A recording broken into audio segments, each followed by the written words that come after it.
আসমান বলে ও মাওলা তারা তো গুনাহ করতেই আছে, তুমি আযাব দিচ্ছ না কেন? জমিন বলে মাওলা তারা বড় পাপী, তাদেরকে আযাব দিয়ে ধ্বংস করে দাও। সূর্য বলে মাওলা তুমি আযাব দিচ্ছ না কেন? চন্দ্র বলে মাওলা তুমি আযাব দিচ্ছ না কেন? সুবহানাল্লাহ জোরে বলেন না। চন্দ্র বলে মাওলা তুমি আযাব দিচ্ছ না কেন?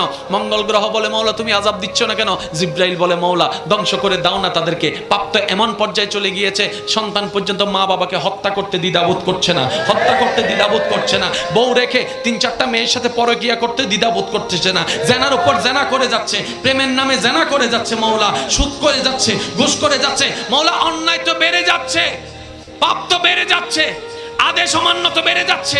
ও মাওলা আগের যুগের বান্দাদেরকে, নবীর উম্মতদেরকে তুমি আযাব দিয়েছো, সাজা দিয়েছো, তাদেরকে দিচ্ছ না কেন?